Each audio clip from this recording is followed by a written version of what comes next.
For the next part of our program, it is my pleasure to welcome one of the 1.5 climate champions, an inspirational leader from the private sector, the chairman of Mahindra Group, and a board member of the UN Global Compact, Mr. Anand Mahindra.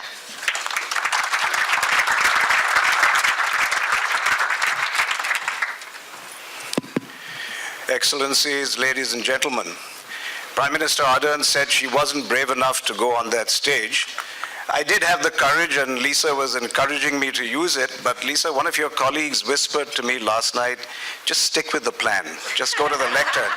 And I think he recognized that if you put a talkative Indian onto a stage like that, without notes, that's a disaster equivalent to climate change, in my opinion. But there are enough people talking about 1.5 degrees centigrade, and not just scientists, but activists and millennials.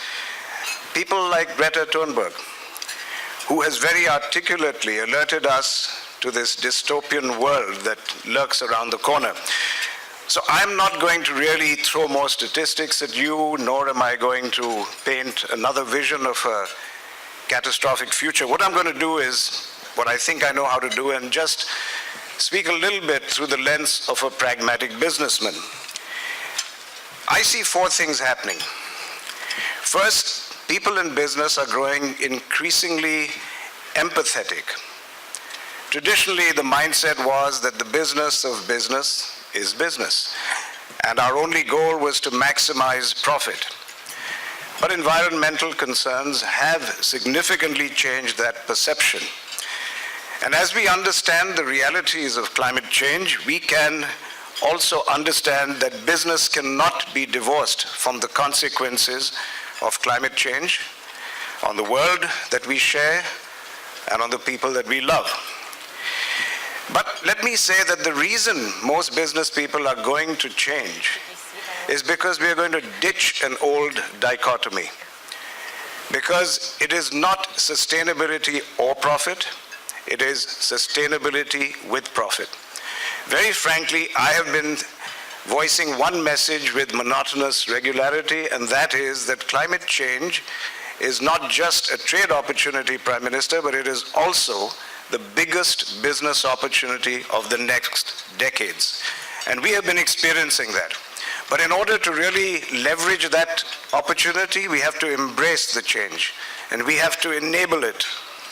And this means flipping the way, that we look at business, flipping it on its head. Now, when the then Prime Minister of England, William Pitt, got the news of Napoleon's game-changing victory at the Battle of Austerlitz, he famously said, "Roll up that map of Europe. It will not be needed these 10 years." Now, frankly, businesses are increasingly saying, roll up those old plans, those spreadsheets, they will not be wanted again in our lifetimes. Because embracing and enabling change is really where the rubber hits the road.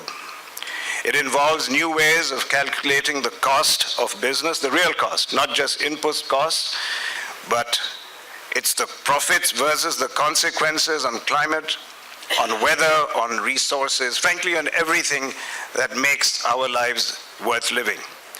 And finally, the fourth E that I will employ, I believe that businesses have a superpower that they almost never use, and that is the power to evangelize. If you take my own business, for example, we employ about 200,000 people in our group. If you presume that each of them has about 3 members of their family, that's already 600,000 people in our ecosystem. And then, of course, there are business partners, suppliers, shareholders, all of them who we can reach and influence. Problem is, we don't do enough of it. In our organization, we've discovered also the wondrous benefits of the ambition loop.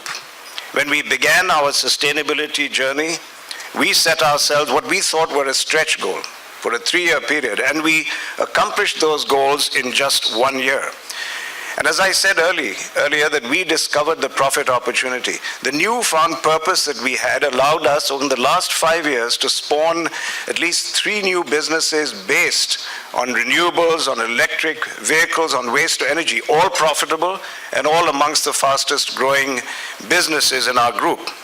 And that's what's led us to declaring that we will be carbon neutral in all our companies by the year 2040, 10 years ahead of the schedule, and we've introduced internal carbon pricing.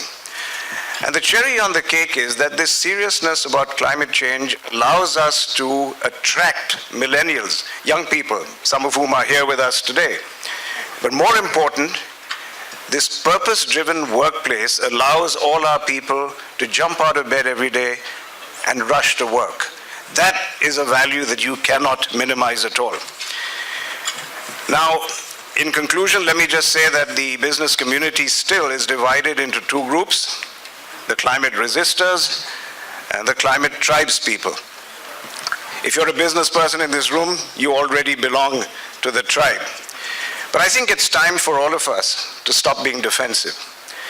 It's time that we stood up and told the climate resistors that you better pay your subscription, join up, become a member of the tribe, because if you don't, one day you're going to wake up in the morning and find that the planet just sent you a pink slip. Thank you very much, ladies and gentlemen.